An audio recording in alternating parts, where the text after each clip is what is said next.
Hello everyone, welcome to my channel online GS by Diwakar. यहाँ पे देखिए हम लोग भारत के भूगोल का 200 प्रश्न सॉल्व कर रहे थे, जो आपके पीजीटी, नेट जेआरएफ और साथ ही साथ हायर एजुकेशन के लिए काफ़ी इंपॉर्टेंट होने वाला है।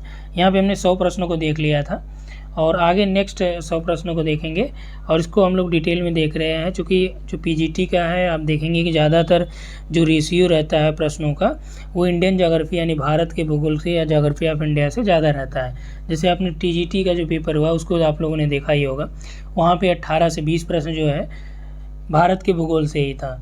ठीक, जबकि है तो सिलेबस में और भी यूनिट, लेकिन सर्वाधिक जो 20 प्रश्न यदि भूगोल से दिया है भारत के भूगोल से, देख लीजिए 2/3 लगभग आपका, या 1/3 आप मान सकते हैं कि 20 प्रश्न 1/3 लगभग जो है इतना दिया है। तो 1/3 काफ़ी महत्वपूर्ण भी हो जाता है कि 20 प्रश्न आपके इधर से सही हो जाते हैं। तो यहाँ पे देखिए स्टार्ट करते हैं हम लोग 101 नंबर का प्रश्न। और आपसे ये भी एक सूचना दे दिया जाए कि जो नेट का फॉर्म है वो अप्लाई होने लगा है, आप उसको अप्लाई कर सकते हैं। यहाँ पे नेट के बैचेज भी आपको मिल जाएंगे और ये 20 से जो है प्रॉपर रेगुलर बैच चलने लगेगा और ये सिलेबस जो है आप लोगों का कंप्लीट करा दिया जाएगा, क्योंकि अभी जो बैच चल रहे थे जनवरी से उसमें कंप्लीट हो चुका है सिलेबस। तो सारी चीज़ें आपको वहाँ पे प्रोवाइड करा दिया जाएगा, टेस्ट भी हो जाएगा। तो पढ़ना आप लोगों को पड़ेगा, सिलेबस हमारी तरफ से यहाँ पे कंप्लीट हो जाएगा, क्योंकि आप लोगों के प्रश्न ज़्यादातर यही रहते हैं कि क्या सिलेबस हो पाएगा कि नहीं। चलिए 101 नंबर देखिए, निम्नलिखित कथनों पर विचार कीजिए। दिया है कि क्षेत्रफल में छत्तीसगढ़ जो है पश्चिम बंगाल से बड़ा है। ठीक, तो ये बात सही है कि क्षेत्रफल में छत्तीसगढ़ का जो क्षेत्रफल है वो लगभग 9 लाख वर्ग किलोमीटर है, जबकि पश्चिम बंगाल का लगभग 8 लाख वर्ग किलोमीटर है। तो इस आधार पर छत्तीसगढ़ का जो पश्चिम बंगाल से बड़ा है क्षेत्रफल। और जनगणना 2001 के अनुसार पश्चिम बंगाल की जनसंख्या छत्तीसगढ़ की जनसंख्या है अधिक है। तो ये आपका राइट है। सॉरी, ये जो आपका क्षेत्रफल की मैं बात करूं, क्षेत्रफल जो है 1,35,000 वर्ग किलोमीटर है छत्तीसगढ़ का। ठीक, और पश्चिम बंगाल का जो है ये आप लगभग आपका 88,000 वर्ग किलोमीटर है। तो इसलिए छत्तीसगढ़ तो ज़्यादा है ही, प्लस जो पॉपुलेशन है, पॉपुलेशन 2001 की जनगणना के अनुसार हम लोग देखें तो छत्तीसगढ़ का जो पॉपुलेशन है ये 9 लाख है। ठीक, लगभग। और यहीं जो है पश्चिम बंगाल का 8 के आसपास है, और ये यहाँ पे 8 लाख नहीं बल्कि 8 करोड़ के आसपास है। ठीक, तो इसलिए पश्चिम बंगाल की जो जनसंख्या है छत्तीसगढ़ से अधिक होगी। तो इस आधार पे यहाँ पे देख सकते हैं ये भी राइट है, ये भी राइट है। अब 2011 के अकॉर्डिंग आप लोग देख लीजिएगा, सेंसस आपके पास होगा ही। ठीक, तो इसमें सी राइट हो जाएगा 1 और 2। और यहाँ पे देखिए परमाणु शक्ति संयंत्र हैं और कहाँ पे किस राज्य में कौन स्थापित है, इसको आपको मिलान करना। और ये जो परमाणु शक्ति संयंत्र दिए गए हैं ये हैवी वाटर वाले हैं, ठीक, यानी D2O वाले हैं। तो इसको याद रखिएगा, क्योंकि पीजीटी में आपके कई बार प्रश्न पूछे गए हैं कि निम्न में से कौन सा भारी जल संयंत्र या गुरु जल संयंत्र नहीं है या है। ठीक, तो विकल्प में इसी के अनुसार आपका बनाएगा। तो टोटल 7 हैं जो भारी जल द्वारा संचालित हैं, या भारी जल चूँकि इसमें मंदक के रूप में काम किया जाता है। तो थाल कहाँ पे है? थाल आपका है महाराष्ट्र में। ठीक, मानगुरु, तो मानगुरु आपका आंध्र प्रदेश है, तो यहाँ पे 1 नंबर हो जाएगा। काकरापार गुजरात है, कैगा कर्नाटक है। ठीक, तो यहाँ पे जो सही विकल्प हो जाएगा वो हो जाएगा डी। और आगे देखते हैं, निम्नलिखित में से कौन सा एक सही नहीं है। भारत के संविधान में अनुसूचित जनजाति की कोई परिभाषा नहीं दी गई है। 103 नंबर में दे रहा है कि भारत का जो संविधान है उसमें अनुसूचित जनजाति की कोई विशेष रूप से परिभाषा नहीं लिखी गई है। तो ये बात यहाँ पे सत्य है। दिया है कि देश की कुल जनजाति जनसंख्या की आधे से कुछ अधिक जनसंख्या जो उत्तर पूर्वी भारत में पाई जाती हैं। तो देश की कुल जनजाति जनसंख्या का आधे से कुछ अधिक जो है उत्तर पूर्वी भारत में पाई जाती हैं। यहाँ में देखिए सी ऑप्शन जो दे रखा है कि टोडा कहलाने वाले लोग नीलगिरी क्षेत्रों में, तो टोडा जनजातियाँ नीलगिरी में पाई जाती हैं, राइट है। नागालैंड में बोली जाने वाली भाषाओं में से लोथा एक प्रमुख भाषा है, तो ये भी यहाँ पे सत्य है। जबकि यहाँ पे जो आपका विकल्प दे रखा है 103 नंबर का, ठीक, इसमें पूछ रहा है कौन सा सही नहीं है, तो अनुसूचित जनजाति कोई विशेष परिभाषा नहीं दी गई है। देश की कुल जनजाति की जनसंख्या आधे से अधिक जो है, यानी कि आधे से अधिक यानी 60 से 70% जनसंख्या बोल रहा है कि उत्तर पूर्वी यानी पूर्वोत्तर राज्यों में है, तो ऐसा नहीं है। सर्वाधिक जो जनजाति संख्या वाला राज्य है वो आपका एमपी हो गया। एमपी में, महाराष्ट्र में, उड़ीसा, गुजरात, बिहार, यूपी में भी जनजातियाँ पाई जाती हैं, सोनभद्र वगैरह में। तो इस आधार पे जो आधे से अधिक यहाँ पे दे रहा है ये आपका यहाँ पे सही नहीं है। ठीक, हालांकि पॉपुलेशन में जो परसेंटेज पॉपुलेशन है राज्यों का वो सर्वाधिक मिजोरम में है जनजातियों का। ठीक, तो 103 का जो है बी हो जाएगा। 104 नंबर हम लोग देखते हैं। 104 नंबर दिया है कि निम्नलिखित कथनों पर विचार कीजिए, और इसमें आपका दे रखा है कि भारत राष्ट्रीय परिवार नियोजन कार्यक्रम को अंगीकृत करने वाला विश्व का दूसरा देश है। भारत की राष्ट्रीय जनसंख्या नीति सन 2000 वर्ष 2010 और यहाँ पे दिया है तक जो है 111 करोड़ की जनसंख्या पर प्रजनन का प्रतिस्थापन स्तर प्राप्त करने के लिए प्रयत्नशील है। भारत में प्रजनन का प्रतिस्थापन स्तर प्राप्त करने वाला केरल जो है प्रथम राज्य है। तो भारत जो है ये आपका परिवार नियोजन कार्यक्रम को अपनाने वाला विश्व का पहला देश है, दूसरा नहीं बल्कि पहला देश है। भारत सरकार को परिवार नियोजन कार्यक्रम जो 1952 में चालू किया गया था। केरल जो है भारत का पहला राज्य है जहां जन्म दर और मृत्यु दर दोनों लगभग बराबर हैं। केरल में इसी को बोला जाता है रिप्लेसमेंट लेवल ऑफ फर्टिलिटी, यानी प्रजनन के प्रतिस्थापन दर का नियम यहाँ पे स्थापित हो गया है। ठीक, तो इस आधार पे आपका जो 2 नंबर है और 3 नंबर ये दोनों सही हो रहे हैं, यानी सी विकल्प आपका यहाँ पे राइट हो जाएगा। अगला देखिए 105 नंबर पे कि सन 2001 की जनगणना के अनुसार, जहाँ पे जनगणना 2001 दिया गया है वहाँ आप क्या समझेंगे, 2011 समझेंगे।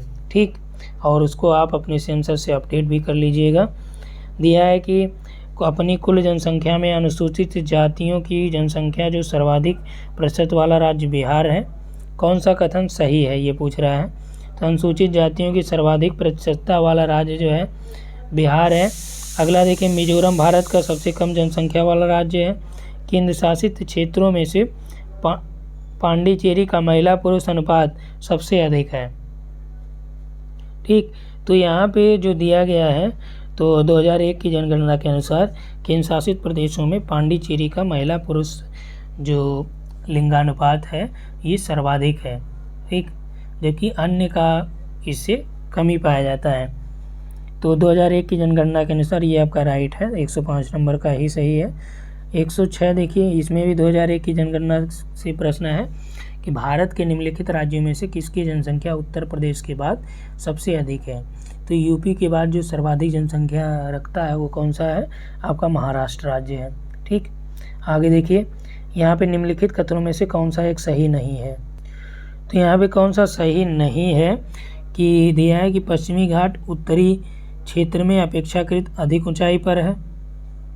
ठीक, उसके बाद दिया है कि पश्चिमी घाटों में अनाईमुडी सबसे ऊंची चोटी है। तापी नदी सतपुड़ा के दक्षिण में है। नर्मदा तथा तापी नदी घाटियाँ जो है ये पुरानी रिफ्ट वैली मानी जाती है। नर्मदा तापी रिफ्ट में बहती है, दामोदर भी है। तापी नदी सतपुड़ा के दक्षिण में है, तो ये राइट है।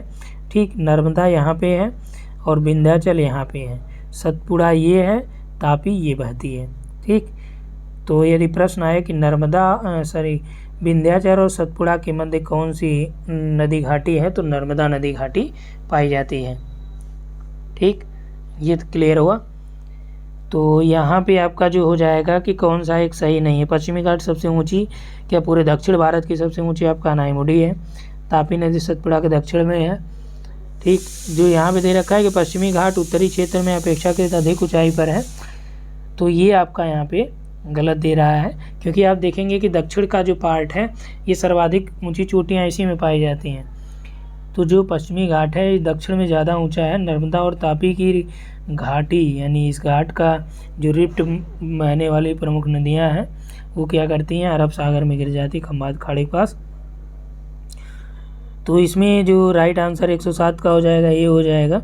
गांधी सागर बांध जो है किस परियोजना का भाग है, तो गांधी सागर हो गया, इंदिरा सागर हो गया, राणा प्रताप सागर हो गया, ये सारे बांध जो है आपके चंबल नदी परियोजना का ही हिस्सा है, 1960 में बनाए गए। अगला देखिए कि 109 नंबर दिया है कि उत्तर से दक्षिण शुरू जो यहाँ पे दी गई पर्वत श्रेणियाँ हैं, इनका उत्तर से शुरू करके दक्षिण की ओर कौन सा सही क्रम यहाँ पे बनेगा। ठीक, तो यहाँ पे देखिए नल्लामलाई है आंध्र प्रदेश, और इधर आपका तमिलनाडु में आ जाएंगे तो यहाँ पे नल्लामलाई है। नल्ला के बाद आपका जावेदी है, जावेदी के बाद यहाँ पे आपका नीलगिरी है, जावेदी सेवराय पहाड़ियाँ यहाँ पे हैं। उसके बाद यहाँ पे केरल में जो है अन्नामलाई है। तो इस आधार पे उत्तर से दक्षिण का जो क्रम हो जाएगा वो है नल्लामलाई, जावेदी, नीलगिरी और अन्नामलाई। ठीक, सी ऑप्शन यहाँ पे राइट हो जाता है। क्लियर। तो यहाँ पे देखिए दिया है कि निम्नलिखित में कौन जैवमंडल आरक्षित क्षेत्र नहीं है। अगस्तमलाई, नीलगिरी, नल्लामलाई, पंचमढ़ी। तो यहाँ पे देखिए अगस्तमलाई हो गया, नीलगिरी हो गया, नल्लामलाई है, पंचमढ़ी। इसमें ए, सी और डी ये सभी बायो रिजर्व्स हैं, जैवमंडल आरक्षित क्षेत्र हैं, जबकि नल्लामलाई ये आपका जैव आरक्षित क्षेत्र नहीं है। पूर्वी घाट की एक पहाड़ी है जो आंध्र प्रदेश के कुर्नूल और महबूब नगर तथा गुंटूर में और कुडप्पा जिले में ये आपका वहाँ पे फैली है। तो पालकोंडा, नालकोंडा, नल्लामलाई ये सभी पहाड़ियाँ कहाँ पे आंध्र प्रदेश में हैं। तो ये चीज़ें याद रखिएगा। उत्तर से दक्षिण का जो क्रम है ये भी काफ़ी महत्वपूर्ण हो जाता है दक्षिण की चोटियों का।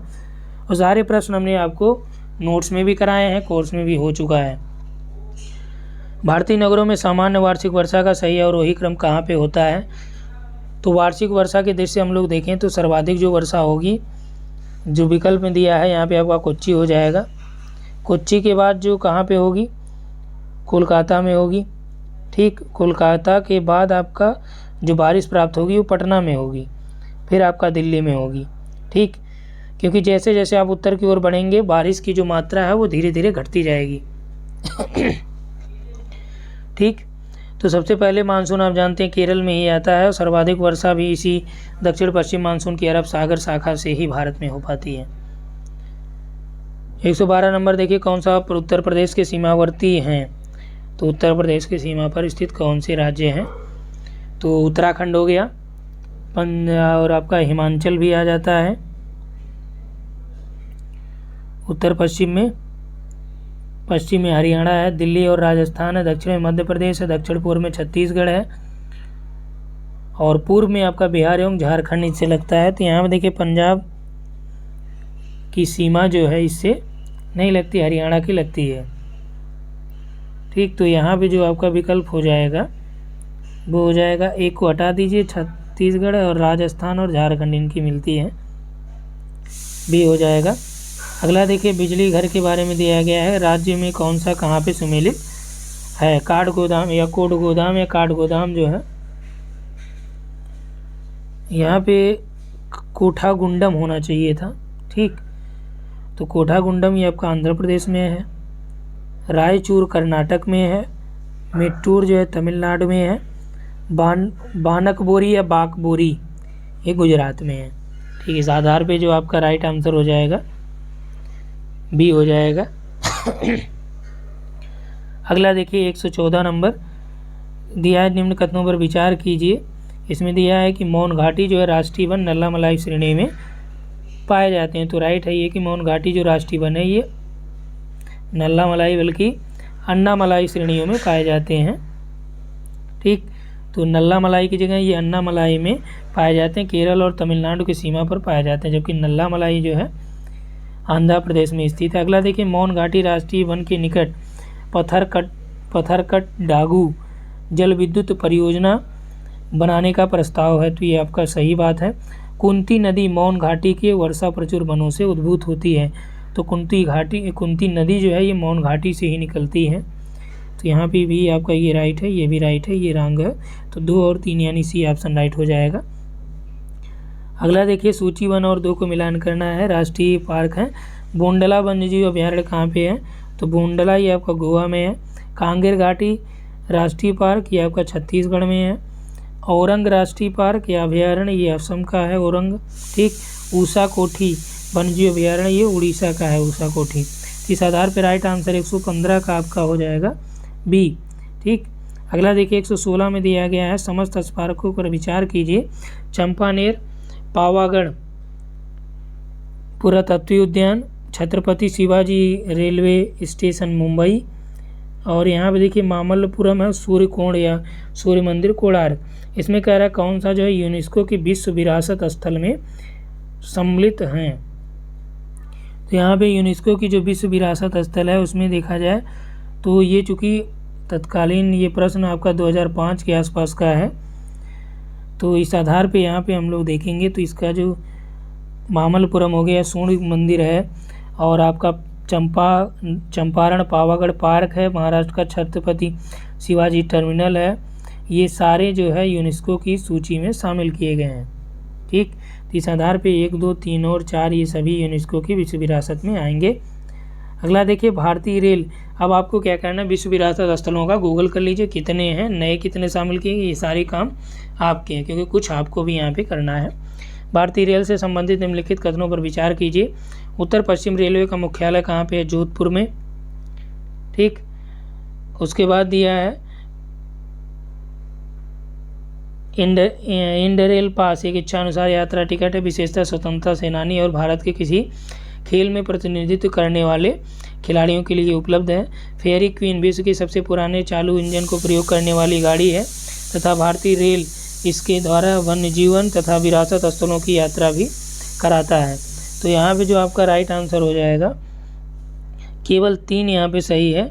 ठीक, और दोनों यहाँ पे रॉन्ग है। तो इंडरेल पास जो है एक इच्छानुसार पास है, जिसे ग्रहण करने वाला यात्री विभिन्न पर्यटक स्थलों पर भ्रमण कर सकता है। ठीक, जबकि उत्तर पश्चिम रेलवे का जो मुख्यालय है जोधपुर नहीं बल्कि कहाँ पे, जयपुर में है। तो इस आधार पर ये दोनों रॉन्ग हो जाएंगे। अगला देखिए, निम्नलिखित कथनों पर विचार कीजिए। ये आपका दिया गया है, भारत के 28 राज्य, दिल्ली और पांडिचेरी उसमें सम्मिलित नहीं है, में सिक्किम का क्षेत्रफल सबसे कम है। ठीक, तो ये आपका देखिए भारत के ये 118 नंबर देख रहे हैं हम लोग। अगला देखिए कि पांडिचेरी राष्ट्रीय राजधानी क्षेत्र दिल्ली और अन्य संघ राज्य क्षेत्रों में चंडीगढ़ की साक्षरता दर सबसे अधिक है।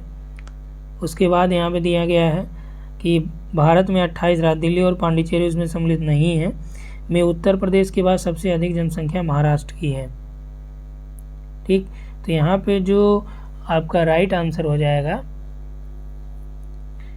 कौन सा कदम सही है, तो केवल यहाँ पे डी ज़्यादा राइट है।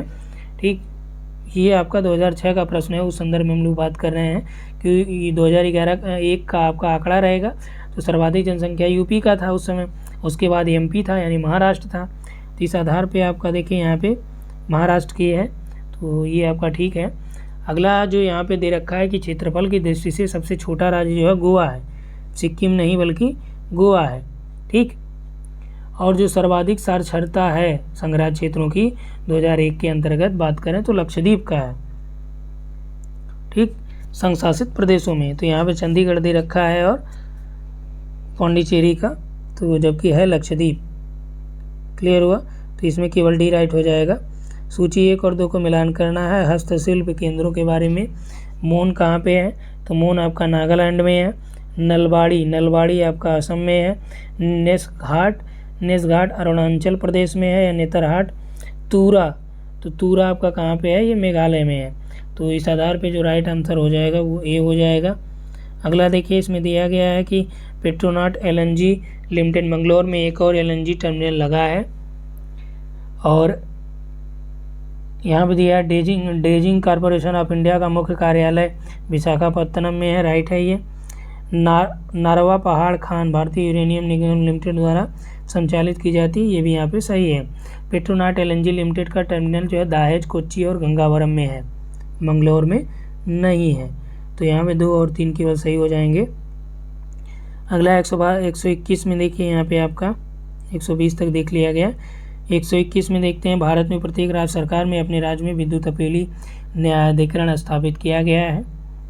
तो ये आपका रंग है। विद्युत एक्ट 2003 के सेक्शन 110 की बात हम लोग करें तो भारत में विद्युत के लिए एप्लाइड ट्रिब्यूनल स्थापित किया गया, परंतु दिल्ली और उड़ीसा आदि राज्यों में बिजली निजी कर दी गई है, इसलिए कथन 1 आपका रंग हो जाता है।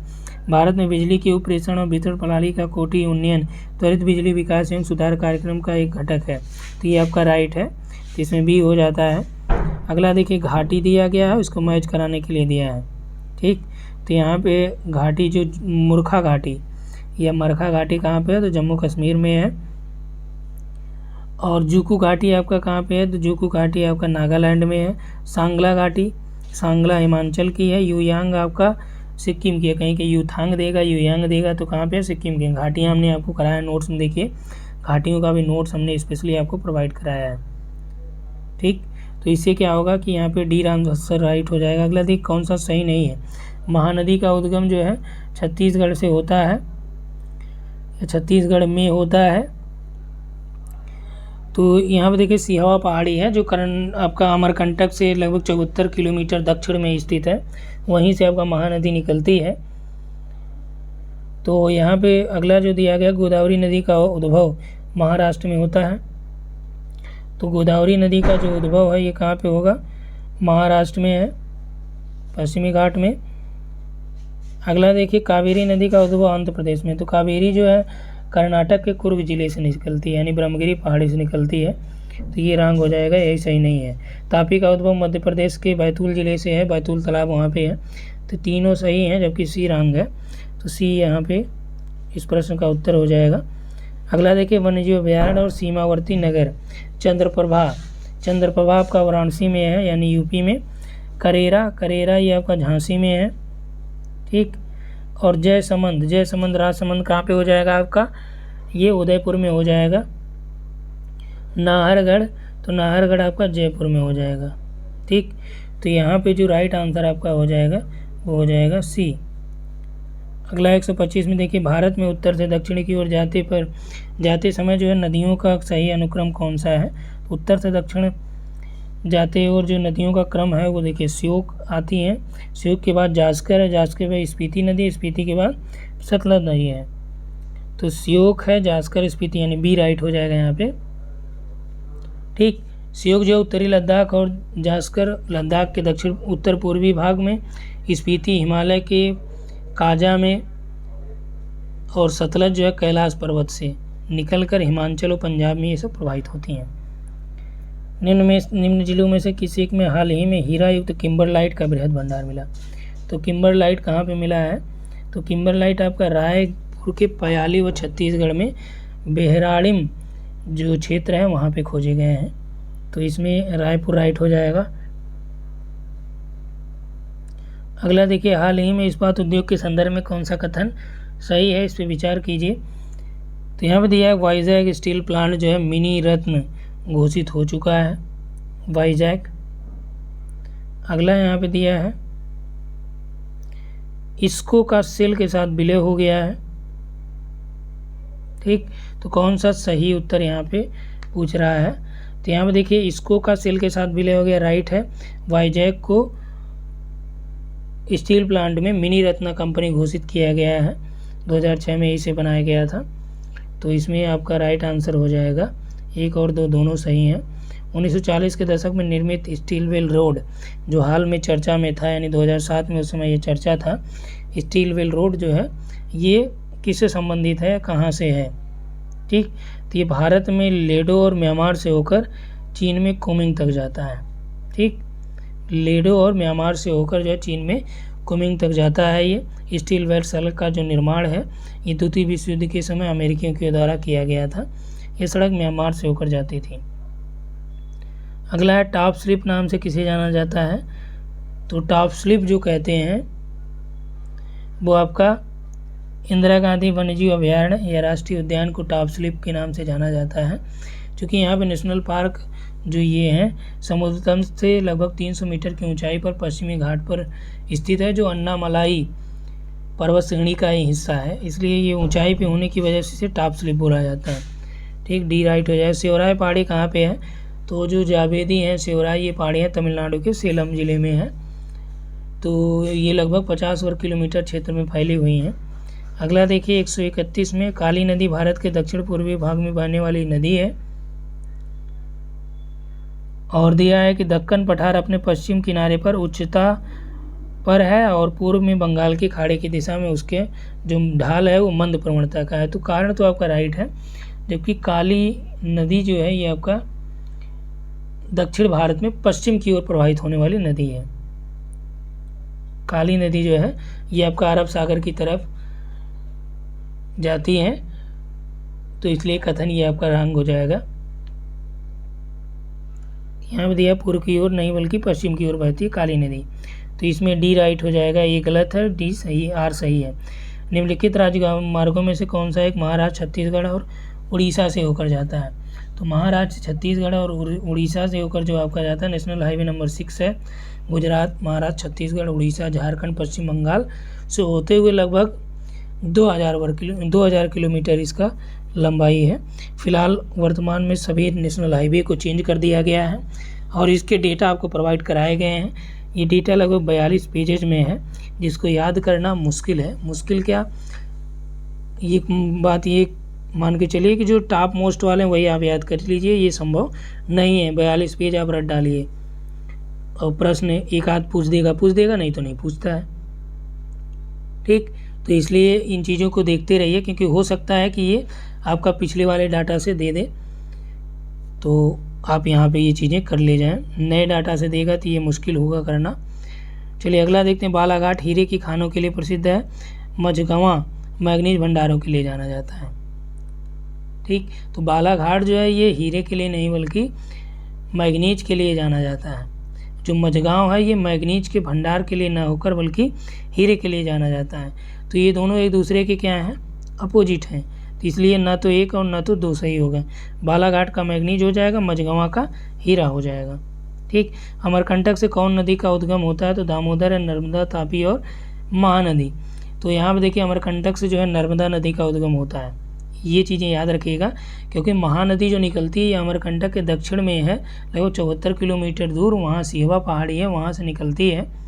ठीक, ये बस्तर पठार आप कह सकते हैं, जबकि तापी सतपुड़ा से निकलती है। दामोदर भी यहीं छोटा नागपुर पठार से निकलती है। अगला देखिए, कौन सा एक से अधिक पूर्व की ओर स्थित है, यानी सबसे अधिक पूर्व की ओर कौन सा है? हैदराबाद है, भोपाल है, लखनऊ है, बेंगलुरु है। ठीक, तो यहाँ पे जो आपका लखनऊ है सबसे पूर्व में है। 4 दक्षिण राज्य आंध्र प्रदेश, कर्नाटक, केरल, तमिलनाडु में कौन सबसे अधिक भारतीय राज्यों के साथ सीमाएं बनाता है? तो सर्वाधिक सीमाएं किस राज्य के द्वारा बनाई जाती हैं?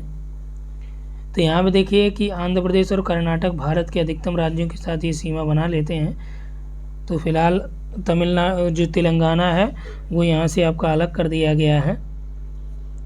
तो जो 2007 का प्रश्न था उसके अकॉर्डिंग आपका आंध्र प्रदेश और कर्नाटक हो जाएगा। अब आपको ये करना है कि यहाँ से देखिए कि आंध्र प्रदेश की सीमा किन से बन रही है, ठीक, और कर्नाटक की सीमा कौन बना रहा है, तमिलनाडु कौन है, केरल कौन है। एल्युमिनियम कंपनी और इसकी अवस्थिति की बात की जा रही है। तो बाल्को कहाँ पे है? बाल्को आपका है कोरबा में। ठीक, हिंडाल्को कहाँ पे है? तो हिंडाल्को आपका यूपी रेणुकूट में है। इंडियन एल्युमिनियम कंपनी ये आपका हीराकुंड में है, और नालको जो है ये आपका कोरापुट में है, उड़ीसा। ठीक,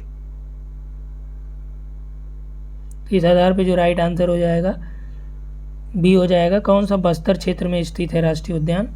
तो यहाँ पे देखिए बस्तर में आपका इंद्रावती है, छत्तीसगढ़ में इंद्रावती नेशनल पार्क है। ये जगदालपुर भोपालपट्टनम सड़क से लगभग 22 से 30 किलोमीटर की दूरी पर है। अगला है कि गुरु शिखर पर्वत चोटी किस राज्य में है? तो ये आपका राजस्थान का है गुरु शिखर। ठीक, अरावली की सबसे ऊंची चोटी भी है, यहाँ पे माउंट आबू स्थित है। अगला है सूची 1 और 2 को मिलान करना, नगर और समीपवर्ती नदी। तो बैतूल जो है ये यहाँ से कौन सी नदी निकली है? बैतूल से तापी निकली है। जगदलपुर, तो जगदलपुर से आपका इंद्रावती का उद्गम होता है, छत्तीसगढ़।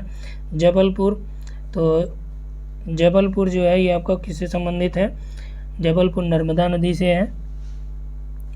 उज्जैन जो है छिप्रा के किनारे स्थित है। ठीक, यानी कौन से नदी के किनारे कौन सा है, तो ये आप यहाँ पे देख सकते हैं। इसमें राइट आंसर जो हो जाएगा वो हो जाएगा बी।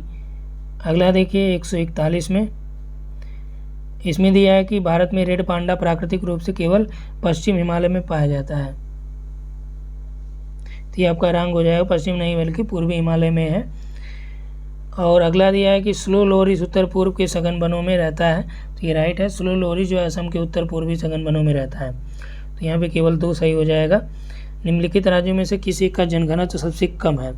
तो सबसे कम जनघनत्व जो है किसका है, तो यहाँ पर देखिए 2001 की जनसंख्या के अनुसार जो है, जनगणना के अनुसार सबसे कम जो है आपका यहाँ पे जो जनघनत्व रहा है, इसमें दिए गए विकल्प का अरुणाचल प्रदेश है 13 रहा है, हिमाचल का इससे ज़्यादा रहा है। तो वर्तमान में भी 2011 में भी अरुणाचल प्रदेश का कम है 17 ही है। ठीक, अगला देखिए कि भारत में राष्ट्रीय जनसंख्या नीति सन 2000 के अनुसार निम्नलिखित में से किस एक वर्ष जो है जनसंख्या स्थिरता प्राप्त हो जाएगी। तो जनसंख्या स्थिरता प्राप्त करने का लक्ष्य जो है 2045 तक की वृद्धि में स्थिरता लाने का लक्ष्य रखा गया है राष्ट्रीय जनसंख्या नीति सन 2000 के अनुसार। तो इसमें 2045 हो जाएगा। भारत में वर्तमान आबादी में 65 वर्ष से अधिक आयु वाले व्यक्तियों की लगभग प्रतिशतता कितनी है, तो ये लगभग 8 से 9% है, 10% आप कह सकते हैं। ठीक, अगला देखिए निम्नलिखित राज्यों में से किसी एक राज्य में इसकी कुल जनसंख्या में ग्रामीण जनसंख्या की जो प्रतिशतता है 2001 के अनुसार सर्वाधिक है। तो ग्रामीण जनसंख्या की जो प्रतिशतता है वो किस में सर्वाधिक है, तो यहाँ में देखिए विकल्प भी आपके पास दे रखे हैं, हिमाचल है, बिहार है, उड़ीसा है और उत्तर प्रदेश है। तो सर्वाधिक जो ग्रामीण जनसंख्या है या उसकी परसेंटेज है वो आपका यहाँ पे किस में हो जाएगा, तो ग्रामीण क्षेत्रों की जो प्रतिशतता की बात की जा रही है जनगणना 2001 के अनुसार ग्रामीण क्षेत्रों में रहने वाली जनसंख्या का अनुपात। ठीक, तो इस आधार पे तो आपका यहाँ पे हो जाएगा यूपी, लेकिन परसेंटेज में आपका जो होता है वो है हिमाचल। कुल जनसंख्या में ग्रामीण जनसंख्या की सर्वोच्च प्रतिशतता जो है वो प्रतिशतता की बात होगी तो हिमाचल हो जाएगा, और टोटल नंबर जो होगा, संख्या होगा, वो उत्तर प्रदेश हो जाएगा। ठीक, अगला देखिए यहाँ पे दिया है कि जनगणना 2001 के आंकड़ों के आधार पर निम्नलिखित में से किस एक की जनसंख्या न्यूनतम है। तो यहाँ पे जो जनसंख्या न्यूनतम की बात की जा रही है तो इसके अनुसार जो है सिक्किम हो जाएगा इसमें। ठीक, अगला देखते हैं यहाँ पे निम्नलिखित में से तत्वतः कौन सी एक हिमालयी वनस्पति की जाति नहीं है। तो हिमालय में कौन सी वनस्पतियाँ नहीं पाई जाती हैं ये यहाँ पे आपको देखना है। जूनिपर है, महोगनी, सिल्वर फर है, स्प्रूस है। तो महोगनी हो गया, ये कैरेबियन क्षेत्रों में सर्वाधिक है, ये मध्य और दक्षिण अमेरिका में मिलते हैं। तो ये हिमालय में इनका अभाव होता है, तो महोगनी जो है ये हिमालय में नहीं पाए जाएंगे, जबकि स्प्रूस हो गया, सिल्वर फर है, जूनिपर, ये सब हिमालय में पाए जाएंगे। अगला, भारत के सभी जैवमंडल आरक्षित क्षेत्रों में से 4 को यूनेस्को द्वारा विश्व जाल तंत्र में मान्यता दी गई है। इसमें कौन सा उनमें शामिल नहीं है। ठीक, तो इसमें कौन सा शामिल नहीं है, तो अभी वर्तमान में जो मैन एंड बायोस्फीयर प्रोग्राम है मैब में, ठीक, इसमें 11 हो गए हैं संख्या वर्तमान में, पहले ये 10 थी। ठीक, तो ये पूछा गया इसमें 4 थी, बाद में जो टोटल जैवमंडल आरक्षित क्षेत्र वर्तमान में है वो 18 है। तो 8 को जो है यूनेस्को के विश्व संजाल में शामिल किया गया था, जिसमें पन्नीलगिरी है और नंदा देवी, सुंदरवन, मन्नार खाड़ी है, नीलगिरी, नंदा देवी, सुंदरवन, मन्नार खाड़ी, नौकरेक, पंचमढ़ी, सिमलीपाल, अचानकमार, अमरकंटक, ये इसमें शामिल हैं 8। ठीक, हालांकि 3 और हो गए इसमें नए। अगला देखिए ओंकारेश्वर, इसमें जो आपका दिया है कि कौन सा उसमें शामिल नहीं है, तो इसमें हो जाता है बी, ये शामिल नहीं है। ये 2008 के अनुसार हम लोग बात कर रहे हैं। ओंकारेश्वर परियोजना निम्नलिखित नदियों में से किस एक से संबंधित है। तो जो ओंकारेश्वर परियोजना है ये नर्मदा पे बनाई गई है। भारत में कितने राज्य तटरेखा से लगे हुए हैं, तो भारत में लगभग 9 राज्य जो है ये तटरेखा से लगे हुए हैं। जहाँ पूर्वी घाट और पश्चिमी घाट मिलते हैं वहाँ पे कौन सी पहाड़ी है, तो पूर्वी और पश्चिमी घाट जहाँ मिलते हैं वहाँ पे है आपका नीलगिरी। और यहाँ पे देखिए सहायक नदी और मुख्य नदियाँ दी गई हैं। तो इसमें जो मिलान किया है कौन सा सही सम्मिलित है, चंबल नर्मदा है, सोन यमुना है, मानस ब्रह्मपुत्र है। ठीक। तो भारत में ब्रह्मपुत्र की जो सहायक नदी है, मानस है, पुथीमारी है, धनसिरी, जिया भरेली है, सुबनसिरी है, ये सभी। चंबल जो है यमुना की है, नर्मदा की नहीं। सोन जो है गंगा की है, ठीक। तो सोन किसकी सहायक नदी है? गंगा की है, जो बिहार के पटना में गंगा में मिलती है। तो 152 में जो राइट आंसर हो जाएगा केवल जो है डी, मानस जो यहाँ पे मैच है। अगला देखिए, अंडमान निकोबार द्वीप समूह में लवण जल मगर पाया जाता है। मालाबार क्षेत्र के पश्चिमी घाटों में श्रू और टैपीर पाए जाते हैं। तो अंडमान और निकोबार द्वीप समूहों में लवणी जलीय मगरमच्छ हैं, जबकि तापीर जो है या टैपीर मालाबार क्षेत्र के पश्चिमी घाट में मिलते हैं। तो इस आधार पे जो आपका यहाँ पे राइट हो जाएगा, मालाबार के पश्चिमी घाटों में श्रू और टैपीर पाए जाते हैं। तो यहाँ पे 1 और 2 इस हिसाब से दोनों सही हो जाएंगे। किस एक में नामचिक नामफुक जो कोयला क्षेत्र है, काफ़ी प्रसिद्ध है, कहाँ पे है? तो नामचिक नामफुक ये आपका अरुणाचल प्रदेश में है। छत्तीसगढ़ राज्य में निम्नलिखित में से कौन सा खनिज प्राकृतिक रूप में मिलते हैं? तो छत्तीसगढ़ में जो प्राकृतिक रूप में आपका बॉक्साइट है, डोलोमाइट है, लोहा एस्केट, टिन है, ये सभी पाए जाते हैं, ठीक। छत्तीसगढ़ में जो बॉक्साइट की बात करें तो बस्तर, कांकेर, कोरबा, रायपुर, राजनांदगांव, सरगुजा इन जिलों में है। छत्तीसगढ़ में जो डोलोमाइट है, ठीक, डोलोमाइट छत्तीसगढ़ में बस्तर, बिलासपुर, दुर्ग, रायपुर और जांजगीर जिले में है। लॉयस के यहाँ पे बस्तर है, दंतेवाड़ा है, बैलाडीला प्रमुख लॉयस की खाने हैं। टिन यहाँ पे बस्तर और दंतेवाड़ा जिले में मिलता है, ठीक। तो यहाँ पे सभी मिलते हैं, तो इसलिए इसमें डी हो जाएगा। अगला देखिए, टिहरी पनबिजली परियोजना किस नदी पर बनाई गई है? तो टिहरी आपका ये भागीरथी पर बनाई गई है, और इसमें जलप्रपातों को मिलान करना कौन सा किस पे है या कौन सा सुमेलित है यहाँ पे, ठीक, 157 नंबर में। तो कपिल धारा जो जलप्रपात है, तो कपिल धारा जो यहाँ पे दिया गया ये नर्मदा नदी पर बनाया गया, गोदावरी पर नहीं है। जोंग शरावती पर, शिव समुद्रम कावेरी पर। 2 और 3 यहाँ पे राइट हो जाते हैं। अगला देखिए, निम्नलिखित में युग्मों में से कौन सुमेलित हैं? तो सिंचाई परियोजना दिया है और राज्य दिया है। दमन गंगा जो जल परियोजना है कहाँ पे है? तो दमन गंगा यहाँ पे आपका गुजरात में है। गिरिना जो है ये महाराष्ट्र में है, महाराष्ट्र के जलगांव जो है, और पंबा जो है ये केरल में है। तो यहाँ पे सभी सुमेलित हैं। 1, 2, 3 तपोवन और विष्णुगढ़ जल विद्युत परियोजनाएं कहाँ पे हैं? तो तपोवन और विष्णुगढ़ ये आपका उत्तराखंड में है, ठीक, चमोली ज़िले में। और अगला देखिए 160 नंबर यहाँ पे कि जनगणना 2001 के आंकड़ों के अनुसार भारत में 10 लाख से ऊपर जनसंख्या वाले शहरों में से कौन इसमें शामिल हैं? तो 2001 की जनगणना के अनुसार 10 लाख से अधिक जो है इसमें लुधियाना है, सूरत है और नागपुर है, कोच्चि में नहीं है। तो इस आधार पे आपका कौन सा हो जाएगा? 2001 के अनुसार जो यहाँ पे दिया गया विकल्प है, और 11 में आपका ये सारे 10 लाख से अधिक हो गए हैं। तो यहाँ पे जो 11 के अकॉर्डिंग हो जाएगा 1, 2, 3 और 4 हो जाएगा।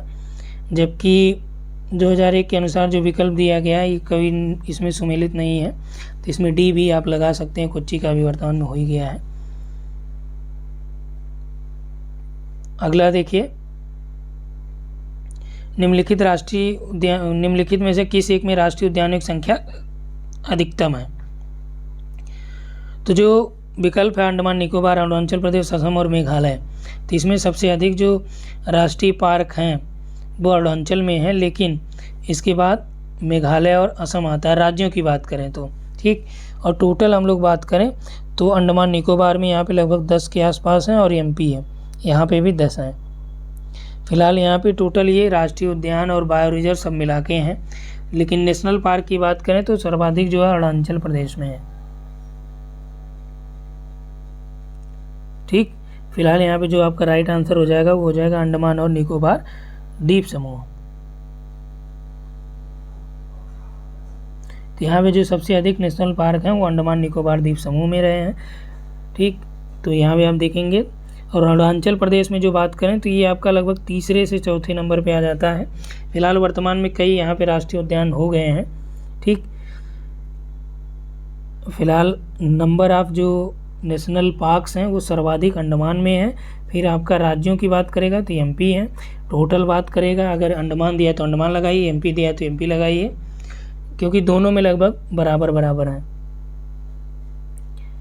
अगला है निम्नलिखित क्षेत्रों पर विचार कीजिए। पूर्वी हिमालय, पूर्वी भूमध्य सागरीय क्षेत्र, उत्तर पश्चिमी ऑस्ट्रेलिया। जैव विविधता के हॉट स्पॉट इसमें कौन से हैं? ठीक, तो पूर्वी हिमालय और पूर्वी भूमध्य सागरीय क्षेत्र जो है ये जैव विविधता के लिए हॉट स्पॉट हैं। तो इस आधार पर राइट आंसर 1 और 2 हो जाएगा, जबकि 3 यहाँ पे हॉट स्पॉट में नहीं आएगा। भारत की सबसे बड़ी अंतर्देशीय लवणीय आर्द्र भूमियाँ कौन सी हैं? तो अंतर्देशीय जो लवणीय आर्द्र भूमि है आंतरिक में, ठीक, वो आपका राजस्थान में स्थित है सबसे बड़ा। और अगला देखिए, भारत में बंदरगाह और प्रमुख तथा अप्रमुख बंदरगाह के रूप में वर्गीकृत किए गए हैं। कौन सा एक अप्रमुख बंदरगाह है? यानी कि प्रमुख जो बंदरगाह वो आपके 12 बताए गए हैं जो ऑफिशियली हैं। ठीक, एक आपका पोर्ट ब्लेयर जो है भी नया बनाया गया है। तो यहाँ पर देखिए कोच्चि है, दहेज है, पारादीप, न्यू मंगलोर है। तो कोच्चि हो गया और आपका यहाँ पे न्यू मंगलोर, पारादीप, ये सभी जो है प्रमुख रूप से हैं। ठीक, तो जो बंदरगाहों का वर्गीकरण किया जाता है मेन आपका यहाँ पे 12 किए गए हैं और जो नॉर्मल है ये 200 से अधिक हैं। ये जो 12 हैं ये प्रमुख रूप से इसलिए हैं क्योंकि इनका सेंट्रल गवर्नमेंट के द्वारा ये आपका यहाँ पे नियंत्रित किए जाते हैं भारत सरकार के द्वारा। जबकि दहेज जो है ये प्रमुख पोताश्रय में नहीं है। हालांकि रसायन सामग्री का उत्पादन या निर्यात आयात जो है दहेज से किया जाता है। ठीक, सोम्पेन जनजातियाँ कहाँ पे हैं? तो सोम्पेन आपका निकोबार द्वीप समूह में पाई जाती हैं। अगला है कि दुलस्ती जो पावर स्टेशन है किस नदी पर है? तो ये आपका दुलस्ती चिनाब नदी पर बनाया गया है। अगला है विश्व में उष्णकटिबंधीय मरुस्थल महाद्वीपों के पश्चिमी सीमांतों में व्यापारिक पवन पट्टी में पाए जाते हैं। तो ये आपका राइट है, व्यापारिक पवन पट्टी में महाद्वीपों के पश्चिमी भागों में ये पाए जाते हैं। भारत में पूर्वी हिमालय क्षेत्र उत्तर पूर्वी से अधिक वर्षा प्राप्त करता है। तो यहाँ पर देखिए भारत का जो पूर्वी हिमालयी क्षेत्र है ये उत्तर पूर्व से अधिक वर्षा प्राप्त करता है। ठीक, तो यदि बात करें हम लोग तो यहाँ पे जो आपका भारत में पूर्वी हिमालय क्षेत्र है ये उत्तर पूर्वी मानसून, यहाँ पे देखिए ध्यान दीजिएगा, ये उत्तर पूर्वी का मतलब उत्तर पूर्वी मानसून है। ठीक, तो जो भारत का पूर्वी हिमालय उत्तर पूर्वी मानसून से नहीं बल्कि दक्षिण पश्चिम मानसून से अधिक वर्षा प्राप्त करता है, इसलिए ये रंग हो गया, ये राइट होगा। अगला देखिए, निम्नलिखित कथनों पर विचार कीजिए। शिशु जन्म दर, जन्म से 1 महीने के अंदर होने वाली शिशु मृत्यु के आकलन में किया जाता है। तो ये आपका रंग है। ठीक, शिशु मृत्यु दर हमें ये बतलाता है कि 1 साल की उम्र के पहले प्रति 1000 कितने शिशु जो है कालग्रस्त हो गए हैं वो इसमें शामिल किए जाते हैं, और जो जीवित जन्म के लिए शिशुओं को इसमें शामिल किया जाता है। तो शिशु मृत्यु दर किसी वर्ष में प्रति 100 जीवित जन्मों पर उसी वर्ष में मृत शिशुओं की संख्या को शामिल करते हैं। तो यहाँ में जो शिशु मृत्यु दर है ये किसी वर्ष में प्रति 1000 जीवित जन्मों पर उसी वर्ष जो मृत शिशुओं की संख्या उसको शामिल किया जाता है शिशु मृत्यु दर में। तो यहाँ पे दोनों आपके रंग हो जाते हैं। ठीक, अगला देखिए यहाँ पे दिया गया है कि 169 नंबर की भारत के जनसंख्या घनत्व में जनगणना 1951 तथा जनगणना 2001 के बीच 3 गुना से अधिक वृद्धि दर्ज की गई थी। तो 1951 की बात करें तो 111 जो जनघनत्व था 111 ये रहा है वर्ग किलोमीटर। 2001 में देखें तो यही 324 हो गया है, मतलब भारत का टोटल। और सालाना वृद्धि दर देखें तो 1951 का 1.25 रहा है, 2001 का जो है 1.93 रहा है।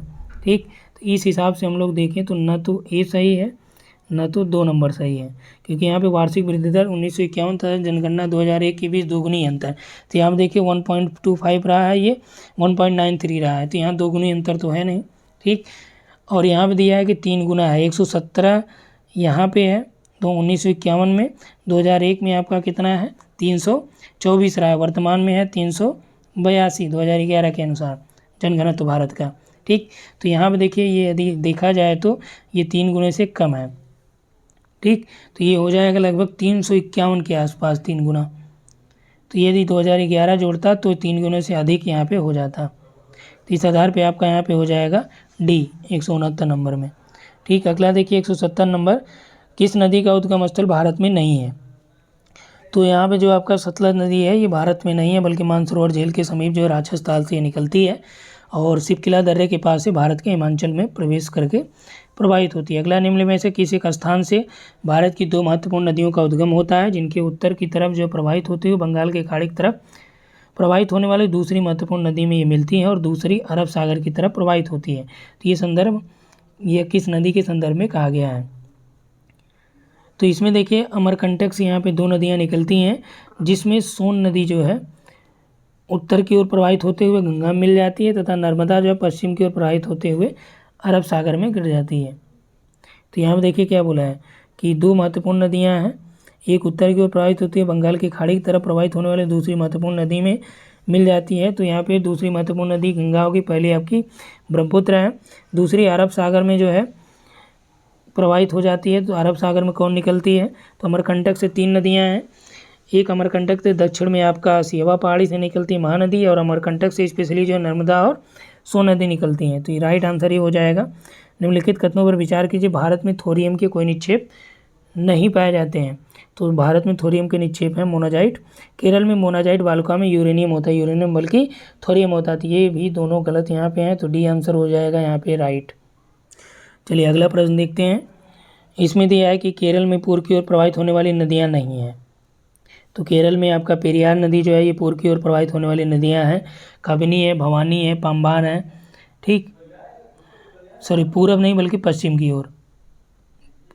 पश्चिम की ओर कौन जाती है, पेरियार। जैसे ये आप करेंगे तो पेरियार यहाँ पे इधर आती है, जुआरी नदी हो गया, पेरियार हो गया। पेरियार जो है केरल में है, जुआरी गोवा की है। केरल में पूर्व की ओर यानी इधर इधर बहने वाली, ठीक, तो इधर आपका कबिनी है और आपका भवानी है, पाम्बान नदियाँ हैं, ठीक। अगला जो दिया है कि मध्य प्रदेश में पश्चिम की ओर बहने वाली नदियाँ नहीं हैं। तो पश्चिम की ओर बहने वाली नदियाँ हैं मध्य प्रदेश में, नर्मदा और तापी तो पश्चिम की ओर ही तो बहती है। नर्मदा हो गया, माही हो गया, ये मध्य प्रदेश से होते हुए पश्चिम की ओर ही बहती हैं, ठीक। तो यहाँ पे आपका जो राइट आंसर हो जाएगा वो डी हो जाएगा, दोनों सही नहीं है। अगला देखिए यहाँ पे दिया है 174 नंबर, राष्ट्रीय उद्यान की सीमा रेखा विधान से परिभाषित होती है। ये आपका राइट है, राष्ट्रीय उद्यान की सीमा रेखा विधान से परिभाषित होती है। और अगला दिया है कि विधान यानी कानूनों से आरक्षित जैव क्षेत्र की घोषणा वनस्पति जाति और प्राणी जाति की कुछ विशिष्ट जातियों के संरक्षण के लिए की जाती है। तो ऐसा नहीं है। अगला है वन्य प्राणी अभ्यारण्य में सीमित जीवीय हस्तक्षेप की अनुमति होती है। तो ये राइट है कि हस्तक्षेप यहाँ पे किया जा सकता है, लेकिन वो लिमिटेड होता है। तो यहाँ पे देखिए किसी भी राष्ट्रीय पार्क की सीमा का निर्धारण जो वन्यजीव संरक्षण अधिनियम 1972 के अंतर्गत किया गया है। और ये भी कहा जाता है कि राष्ट्रीय पार्क का वास्तविक जो क्षेत्र है ये राज्य सरकार द्वारा निर्धारित होना चाहिए, ठीक। तो एक जैवमंडल का जो पारितंत्र का संरक्षण करता है, न कि कुछ विशिष्ट जीव प्रजातियों का ये संरक्षण करता है, पूरे जैवमंडल का ये संरक्षण करता है। ऐसा नहीं है कि बायो रिजर्व में आपको जो है केवल कुछ स्पेशली जातियों का ही संरक्षण देखने को मिलेगा। हाँ, कुछ एरिया में वहाँ पे करते हैं, लेकिन टोटल में यहाँ पे संपूर्ण जैवमंडल का यहाँ पे पारितंत्र ये संरक्षित करता है। तो राइट आंसर हो जाएगा 1 और 3। अगला है, एक निम्नलिखित क्षेत्र की कौन सी विशेषता है। उष्ण और आर्द्र जलवायु होती है, 200 सेंटीमीटर वर्षा होती है, 1100 सेंटीमीटर की ऊंचाई तक यहाँ पे ढाल होते हैं पहाड़ी, 15 से लेकर 30 डिग्री तक यहाँ पे वार्षिक टेम्परेचर पाया जाता है, ठीक। तो यहाँ पे कौन सी फसल उगाई जा सकती है, किसकी संभावना यहाँ पे है। तो यहाँ पे जो आपका है कि उष्ण और आर्द्र जलवायु हो, 200 सेंटीमीटर से अधिक वर्षा हो, 1100 मीटर का पहाड़ी ढाल हो ऊंचाई का, 15 से लेकर 30 डिग्री जो है वार्षिक टेम्परेचर हो। तो ये जो जलवायु है ये काली मिर्च की उपज के लिए अधिक संभाव्य है, ठीक। तो यदि चाय होता तो चाय भी यहाँ पे हो जाता। अगला देखिए कि भारत के खनिज संसाधनों में से निम्न पर विचार करना है यहाँ पे आपको कि 90% से अधिक जो नेचुरल रिसोर्स हैं वो कहाँ पे पाए जाते हैं, इसमें कौन सा सुमेलित है। तो तांबे का जो नेचुरल रिसोर्स है वो मैक्सिमम 90% से अधिक यहाँ पे दिया है, झारखंड में पाया जाता है। निकिल का उड़ीसा दिया है, टंगस्टन का केरल दिया है, कौन सा सुमेलित है, ठीक। तो यहाँ पे तांबे का जो प्राकृतिक सोर्स है ये राजस्थान में मैक्सिमम है, एकाधिकार है राजस्थान का। निकिल की बात करें तो निकिल में आपका जो है उड़ीसा हो गया, ये मिलान है। जबकि टंगस्टन में कौन सा है, टंगस्टन में भी आपका राजस्थान ही है, ठीक, तो यहाँ पे केवल 2 आपका यहाँ पे सही सुमेलित है। अगला यहाँ पे देखते हैं, निम्नलिखित में से ये संरक्षित क्षेत्र है, किसके लिए संरक्षित क्षेत्र ये जाने जाते हैं? तो भीतरकनिका कहाँ पे है? उड़ीसा में। किसके लिए जाना जाता है? तो ये लवण जल में मगरमच्छ और कछुआ यहाँ पे होता है, पाला जाता है। ठीक, तो यहाँ पे आपका लवण जल में मगरमच्छ राइट है। मरुस्थल जो राष्ट्रीय उद्यान है, तो मरुस्थल राष्ट्रीय उद्यान जो महान भारतीय सारंग के लिए जाना जाता है राजस्थान का, ये भी राइट है। एराविकुलम केरल का, तो एराविकुलम जो है ये केरल का, ये हुकुल या गिब्बन के लिए विशेषतर जाना जाता है। तो एराविकुलम जो है यहाँ पे हुकुल गिब्बन जो दिया है ये आपका रंग हो जाएगा। हुकुल गिब्बन के लिए पूर्वोत्तर का जो स्पेशली असम एरिया है वो जाना जाता है, एराविकुलम नहीं। तो यहाँ पे बी हो जाएगा, 1 और 2 सही है। भारत में किस प्रकार के वन सर्वाधिक बृहद क्षेत्रों पर पाए जाते हैं? तो जो सर्वाधिक बृहद क्षेत्रों पर भारत में वन पाए जाते हैं वो पर्वतीय आर्द्र शीतोष्ण या उपोष्ण शुष्क सदाबहार वन या उष्णकटिबंधीय आर्द्र पर्णपाती वन। तो उष्णकटिबंधीय आर्द्र पर्णपाती वन जो है भारत के बहुत बृहद स्तर पर पाए जाते हैं। दक्कन के पठार के उत्तर पूर्वी क्षेत्र हो गया, हिमालयी ढालों पर आंध्र प्रदेश, तमिलनाडु, उड़ीसा, बिहार, छत्तीसगढ़, झारखंड, कर्नाटक, केरल, इन सभी क्षेत्रों में उष्णकटिबंधीय आर्द्र पर्णपाती वन विस्तृत हैं। मध्य प्रदेश में भी हैं ये। ठीक, अगला यहाँ पे देखिए दिया है कि लूनी नदी के संदर्भ में कौन सा कथन सही है? तो लूनी नदी यह बहकर खंभात की खाड़ी के पास जा मिलती है। तो ये खंभात की खाड़ी में गिरती नहीं है बल्कि कच्छ के रण में ये आपका समा जाती है। ठीक, तो ये रंग हो गया। यह बहकर कच्छ की खाड़ी में गिरती है, ये भी गलत है। यह पाकिस्तान में बहते हुए एक सिंधु की सहायक नदी में विलीन हो जाती है, गलत है। यह कच्छ के रण की दलदली भूमि में लुप्त हो जाती है, ये राइट है। ठीक, तो लूनी नदी जो अरावली श्रेणी के दक्षिणी भाग से निकलती है और कच्छ के रण में जाके यहाँ पे विलीन हो जाती है। अगला हिमाचल से होकर बहने वाली कौन सी नदियाँ हैं? तो हिमाचल प्रदेश से किसकी नदियों का प्रवाह है? तो ब्यास, चिनाब, रावी, सतलज, यमुना भी हिमाचल से होकर ही निकलती हैं या बहती हैं। ठीक, ब्यास, चिनाब, रावी, सतलज और यमुना, डी। भारत के कुछ भागों में यात्रा करते हुए आप देखेंगे कहीं कहीं जो है लाल मिट्टी पाई जाती है। मिट्टी के इस रंग का प्रमुख कारण क्या होता है? तो लाल रंग जो मिट्टी में पाई जाती है इसका प्रमुख कारण है कि यह इसमें फेरिक ऑक्साइड की विद्यमानता है, इसकी वजह से कलर क्या हो जाता है? रेड हो जाता है। ठीक, लौहांश की मात्रा अधिक होने पर। अगला देखिए कि भारत के शैल समूहों में गोंडवाना शैलों की महत्वपूर्ण मानने के लिए निम्नलिखित में से कौन सा एक तर्क प्रमुख है? तो गोंडवाना शैल को महत्वपूर्ण क्यों माना जाता है? इसका रीजन यहाँ पे देखिए, यहाँ में दिया है कि इसमें 90% से अधिक चूना भंडार होता है, गलत है। 90 से अधिक जो है इसमें कोयला भंडार, ये आपका राइट है। और अगला देखिए कि 90 से अधिक उपजाऊ कपास मृदाएँ हैं, तो ये यहाँ पे रॉन्ग है। तो जो महत्वपूर्ण कारक है यहाँ पे आपका है कि 90% गोंडवाना में सर्वाधिक जो है कोयला ही मिलता है। अगला है यहाँ पे बांध और झील को यहाँ पे सुमेलित करना आपको, और इसमें दे रखा कौन सा सुमेलित नहीं है। ठीक, तो यहाँ पे जो सुमेलित नहीं वो आपको ढूंढना है। गोविंद सागर किस पे है? तो गोविंद सागर यहाँ पे आपका जो है सतलज नदी पे जो आपका भाखड़ा नंगल बांध बनाया गया है, यार के बैराज है उसके पीछे ये जलाशय बना है। और कुल्लेरू झील जो है यहाँ पे दिया है कृष्णा नदी पर। तो ये कुल्लेरू जो झील है एशिया की सबसे बड़ी उथले पानी की स्वच्छ झील है ये। तो यह आंध्र प्रदेश में कृष्णा और गोदावरी डेल्टा के बीच है, केवल कृष्णा पे नहीं। तो ये आपका यहाँ पे सम्मिलित नहीं है। उकाई जो है जलाशय तापी पर है, बूलर आपका झेलम पर है, सही है ये। ठीक, अगला देखिए, यदि हिमालयी पर्वत श्रेणियाँ नहीं होती तो भारत पर सर्वाधिक संभाव्य भौगोलिक प्रभाव क्या होता? यदि हिमालय पर्वत श्रेणियाँ भारत में क्या उत्तर में नहीं होती तो भारत में जो संभावित घटनाएं हैं वो कौन सी यहाँ पे घट सकती थी? तो यहाँ पे देखिए जो दिया गया, यदि हिमालय पर्वत श्रेणियाँ नहीं होती तो देश के अधिकांश भाग में साइबेरिया से आने वाली शीतलहर का अनुभव होता। तो ये आपका राइट हो गया। सिंधु गंगा का जो जलोढ़ मैदान है ये उपजाऊ मैदान से वंचित हो पाता है, ये भी सही है क्योंकि उपजाऊ मैदान नहीं हो पाते ये। अगला देखिए, मानसून का प्रतिरूप वर्तमान प्रतिरूप से भिन्न होता, तो यहाँ पे ये भी सही है क्योंकि इसकी वजह से मानसून जो है आता भी है, इसके कई रीजन भी है। मानसून जो मैकेनिज्म है मानसून का, उसका आपने भी पढ़ा भी होगा। डी हो जाएगा। यहाँ पे सिक्किम से गुजरने वाला अक्षांश निम्नलिखित में से किस एक से भी होकर गुजरता है? तो सिक्किम से जो अक्षांश जाता है वो किससे गुजरेगा? तो सिक्किम के आसपास जो राज्य हो जाएंगे उससे होगा। तो सिक्किम के सामने जो आपका राजस्थान पड़ता है, जो कि पंजाब ऊपर है, जम्मू भी ऊपर है, हिमाचल भी है, तो राजस्थान से होकर जाएगा। ठीक। अगला देखिए, भारत में भूमि वर्गीकरण सन्निकट निरूपण भूमि वर्गीकरण का या भूमि उपयोग वर्गीकरण का जो यहाँ पे डेटा दिया गया है, यहाँ पे कौन सा सही डेटा होगा? तो यहाँ पे कुल जो बोया गया क्षेत्र है ये लगभग 47% है। वन क्षेत्र, यहाँ पे वर्तमान में वन क्षेत्रों की बात करें तो लगभग 24% है। ठीक। अन्य क्षेत्रों की बात करें तो यहाँ पे 30% है। तो 2010 का प्रश्न है, तो इस आधार पर डी हो जाएगा राइट आंसर।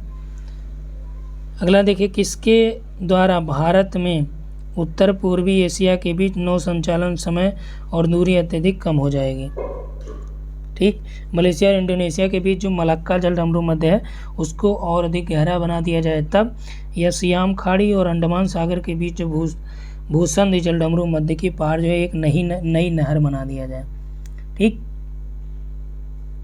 तो यहाँ पे जो आपका राइट आंसर है केवल 2 है। जो क्रा भूसंधि है, जलडमरू मध्य के पार यदि नई नहर खोलने का मौका मिल जाता है तो नौका संचालन के कारण दूरी ये कम हो सकती है, और ये हमारे भारत, चीन, जापान, दक्षिण कोरिया के आसपास को जोड़ता है, जबकि यहाँ पे आपका जलडमरू मध्य है। तो ठीक, तो यहाँ पे राइट आंसर 187 का हो जाएगा, 2 केवल सही है।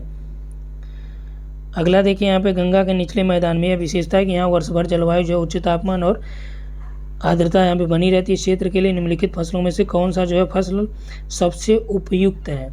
तो सबसे उपयुक्त जो गंगा और ब्रह्मपुत्र के निचले मैदान के लिए धान और जूट की फसलें यहाँ पे होती हैं। ठीक। तो यहाँ पे जो आपका राइट आंसर हो जाएगा वो हो जाएगा सी। क्या हो जाएगा? सी हो जाएगा। अगला है, निम्नलिखित द्वीपों के युग्मों में से कौन सा एक 10 डिग्री जलमार्ग के द्वारा आपस में पृथक किया जाता है? ठीक। तो 10 डिग्री जो आपका जलमार्ग है अंडमान द्वीप समूह को निकोबार द्वीप समूह से बंगाल की खाड़ी में ही आपका इसको पृथक करता है, तो अंडमान को निकोबार से। ठीक। तो यहाँ पे आपका ये हो जाएगा। यहीं पे यदि डंकन पास देता, ठीक, तो डंकन पास ये आपका दक्षिणी अंडमान जो है, दक्षिणी अंडमान को ये याद रखिएगा क्योंकि टेस्ट में हमने दिया था, दक्षिणी अंडमान को लघु अंडमान या मध्य अंडमान या आपका यहाँ पे लिटिल अंडमान। ठीक।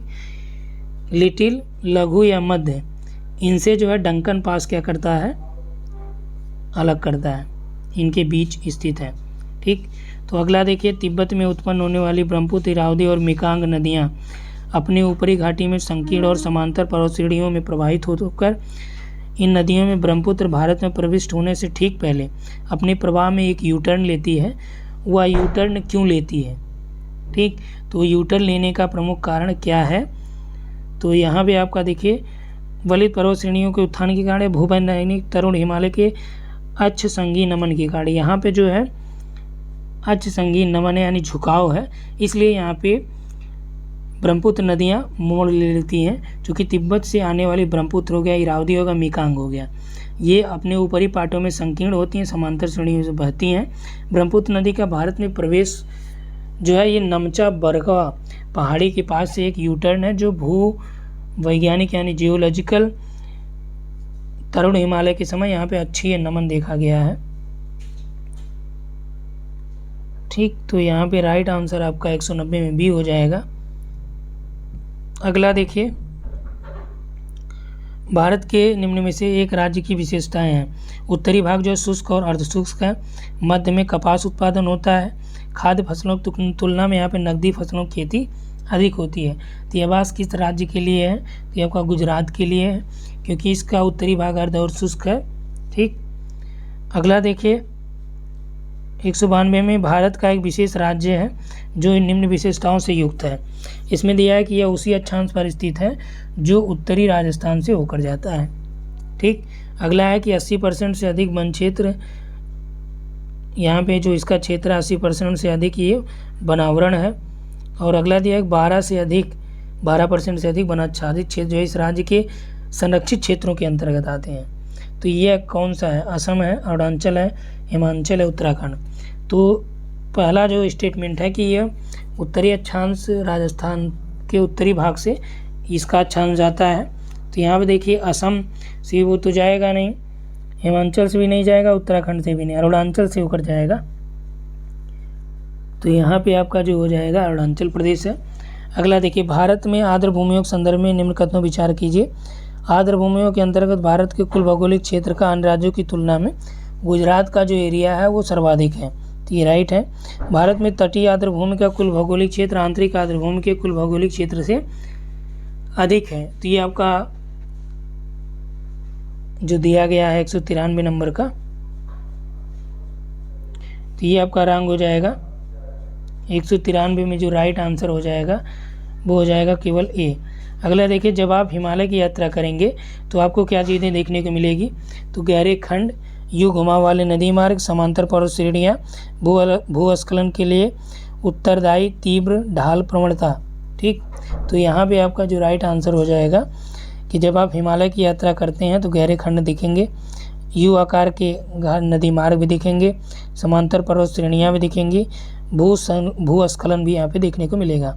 यानी 1, 2, 3 और 4 यहाँ पे राइट है। अगला देखिए, निम्न कथनों पर विचार कीजिए। इसमें दिया है कि दक्षिण भारत से उत्तर की ओर मानसून की अवधि जो है घटती जाती है। तो ये आपका राइट है। दक्षिण भारत से जैसे जैसे उत्तर की ओर आता है मानसून आर्द्रता कम होती जाती है और अवधि भी घटती जाती है। उत्तरी भारत के मैदानों में वार्षिक वृष्टि की मात्रा पूर्व से पश्चिम की ओर घटती जाती है। तो ये राइट है कि उत्तरी मैदानों में पूर्व से पश्चिम की ओर जैसे जैसे इधर आएंगे तो वर्षा की मात्रा घटती जाएगी, क्योंकि आर्द्रता की मात्रा भी घटती जाती है। तो यहाँ पे दोनों आपके राइट हैं। ठीक, अगला देखिए, राष्ट्रीय उद्यान और इनसे होकर बहने वाली नदी, चलिए कौन सा सुमेलित है। कार्बेट राष्ट्रीय उद्यान से गंगा बहती है, तो कार्बेट नेशनल से आपका यहाँ पे राम गंगा बहती है, गंगा नहीं। ठीक, यहाँ से राम गंगा बहती है। काजीरंगा राष्ट्रीय उद्यान से यहाँ पे दिया है कि काजीरंगा से आपका मानस बहती है। और अगला है साइलेंट वैली, मानस नदी यहाँ पे है, ठीक, काजीरंगा, लेकिन वो मानस वन्यजीव अभयारण्य से भी बहती है। तो काजीरंगा की तरह मानस भी यहाँ पे एक प्रकार का राष्ट्रीय उद्यान ही है। ठीक, तो यहाँ पे ये भी मैच नहीं कर रहा स्पष्ट रूप से। साइलेंट वैली जो राष्ट्रीय उद्यान है, तो साइलेंट वैली राष्ट्रीय उद्यान से होकर भवानी नदी बहती है। ठीक, भवानी और कबिनी ये सभी जो है पूर्व की ओर बहती हैं, केरल में हैं जो, ठीक, और कावेरी में जाके मिलती है ये। तो साइलेंट वैली राष्ट्रीय उद्यान जो है कावेरी पे नहीं बल्कि भवानी पे है, हालांकि कावेरी की सहायक है वो। ठीक, और गंगा की सहायक राम गंगा पे कार्बेट है। तो इस आधार पे कोई विकल्प यहाँ पे सुमेलित नहीं है। अगला देखिए, नर्मदा नदी पश्चिम की ओर बहती हैं, जबकि अधिकांश जो प्रायद्वीपीय बड़ी नदियाँ पूर्व की ओर बहती हैं। इसका प्रमुख कारण क्या है। तो यह जो है रिफ्ट घाटी में बहती हैं, सही है ये। विंध्य और सतपुड़ा के बीच बहती हैं, तो विंध्य और सतपुड़ा के बीच तो नर्मदा नदी प्रवाहित होती हैं। ठीक, लेकिन इसका ये कारण नहीं है कि नर्मदा नदी जो है पश्चिम की ओर बहती है। इसका विंध्य और सतपुड़ा के बीच स्थित होने की वजह से नहीं बहती, बल्कि किस वजह से बहती है, यह रिफ्ट वैली में बहती है। तो उसका झुकाव जो है, ढाल जो है पूर्व की ओर नहीं बल्कि पश्चिम की ओर है, इसलिए यह आपका पूर्व की ओर नहीं बल्कि पश्चिम की ओर बहती है। अगला, भूमि का ढलान मध्य भारत से पश्चिम की ओर है। तो भूमि का ढलान देखा जाए तो मध्य भारत से पश्चिम नहीं बल्कि पूर्व की ओर है, क्योंकि नर्मदा और तापी जो नदियां हैं ये रिफ्ट वैली में बहती हैं। तो रिफ्ट वैली का जो ढलान है ये पश्चिम से की ओर ज़्यादा है, पूर्व की ओर कम है, जबकि संपूर्ण दक्षिण भारत का जो ढलान है वो आपका पूर्व की ओर ज़्यादा, पश्चिम की ओर कम है ढलान। ठीक, तो इस आधार पे 97 का जो हो जाएगा ये ए हो जाएगा। अगला देखिए, यहाँ पे दिया है कौन सा भारतीय कोयले के अभिलक्षण हैं। यहाँ पे उच्च भस्म अंश होता है, सल्फर अंश निम्न इसमें होता है। ठीक, अगला है संलग्न तापमान, निम्न भस्म संलग्न तापमान होता है। संगलन तापमान होता है। तो 198 का जो राइट हो जाएगा कि भारतीय कोयले में उच्च भस्म पाए जाते हैं, ठीक, यानी कि जिसका कैलोरीफिक मान कम होता है। सल्फर फास्फोरस की मात्रा भी अधिक यहाँ पे नहीं पाई जाती है, यानी कि सल्फर फास्फोरस कम मात्रा में होते हैं, लेकिन निम्न भस्म संगलन तापमान यहाँ पे ज़्यादा होता है, ठीक। तो भस्म संगलन तापमान बल्कि क्या होगा, ज़्यादा होगा, निम्न में ही बल्कि अधिक होगा। तो 198 में हो जाएगा 1 और 2, यानी ये ऑप्शन। 199 देखिए, भारत की लैटेराइट मृदा के बारे में कौन सा कथन सही है। तो लैटेराइट मृदा के बारे में कौन सा कथन सही है, लाल रंग की होती है, नाइट्रोजन पोटास से समृद्ध होती है। तो ये नाइट्रोजन पोटास यहाँ पे नहीं बल्कि आयरन के ऑक्साइड की मात्रा सर्वाधिक होती है। राजस्थान और उत्तर प्रदेश में अच्छा विकास हुआ है, तो इनका राजस्थान उत्तर प्रदेश सर्वाधिक नहीं है। इधर आपका कर्नाटक हो गया, केरल हो गया, या आंध्र प्रदेश हो गया, या पूर्वोत्तर हो गया, मेघालय वगैरह, यहाँ पे ये पर्याप्त मात्रा में है। टाइपियोका और काजू की एक उपज के लिए प्रसिद्ध है, तो ये राइट है आपका। तो ए और 1 और 4 यहाँ पे सही हो जाएंगे। अगला देखिए, प्राकृतिक गैस गोंडवाना संस्थानों में पाई जाती है, और अभ्रक जो है, तो ये प्राकृतिक गैस नहीं बल्कि कोयला होता है। धारवाड़ में खनिज तेल पाए जाते हैं, जीवाश्म संयुक्त चट्टानें भी पाई जाती हैं यहाँ पे, तो इसलिए गैस होने का चांसेस यहाँ पे होता है। अभ्रक की मात्रा में अभ्रक प्रचुर मात्रा में कोडर्मा पाया जाता है, तो ये राइट है। धारवाड़ खनिज तेल के प्रसिद्ध है, तो बल्कि धारवाड़ जो है खनिज तेल की नहीं बल्कि किसके लिए, जीवाश्म चट्टानों के लिए, या आप कह सकते हैं कि धात्विक चट्टानों के लिए है, ठीक। ये धात्विक चट्टानों के लिए पाया जाता है, जीवाश्म के लिए या खनिज तेल के लिए धारवाड़ नहीं प्रसिद्ध है। तो केवल 2 यहाँ पे राइट हो जाएगा, ठीक। कोडरमा में अभ्रक जो प्रचुर मात्रा में होता है, गोंडवाना संस्थानों में प्राकृतिक गैस नहीं होती है। अगला है कि निम्न नगरों पर, यहाँ पे राइट आंसर केवल बी हो जाएगा। निम्न नगरों पर विचार कीजिए, और इसमें दिया है कि कौन सा जो पारंपरिक साड़ी या वस्त्र उत्पादन के लिए प्रसिद्ध है। भद्रांचल, चंदेरी, कांचीपुरम, करनाल, ठीक। चंदेरी जो मध्य प्रदेश का है, कांचीपुरम तमिलनाडु का, ये दोनों जो है सिल्क साड़ियों के लिए प्रसिद्ध है। तो इस आधार पे 2 और 3 यहाँ पे हो रहा है, नहीं बी राइट हो जाएगा। अगला देखिए, यहाँ पे नेशनल हाईवे दे रखा है और मिलान करने के लिए बोल रहा है। तो NH4 जो है किससे मैच है, NH4 जो आपका यहाँ पे ये पश्चिमी और दक्षिण भारत में एक NH4 जो है प्रमुख नेशनल हाईवे जो मुंबई और चेन्नई को जोड़ता है। चेन्नई हैदराबाद को नहीं बल्कि मुंबई और चेन्नई को जोड़ता है।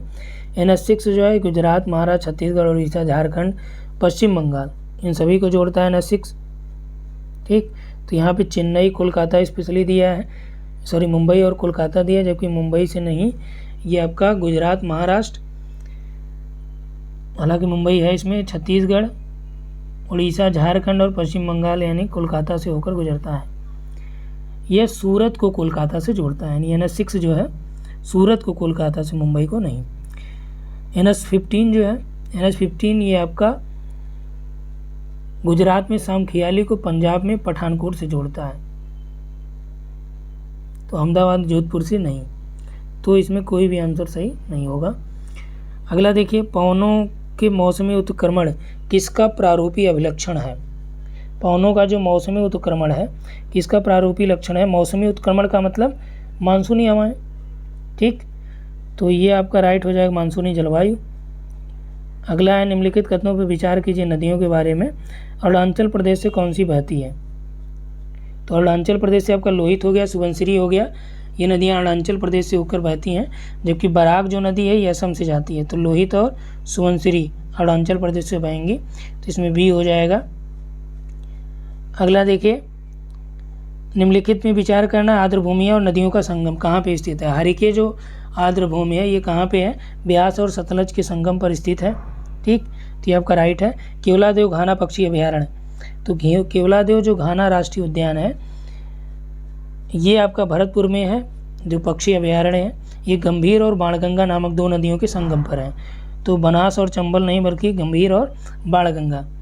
आंध्र प्रदेश में जो आपका कोलेरू झील है ये मूसी और कृष्णा का संगम नहीं बल्कि ये आपका एक प्रकार की ताज़े पानी की सबसे बड़ी झील है। कोलेरू जो है ये कृष्णा और गोदावरी के जो डेल्टा हैं उनके बीच है।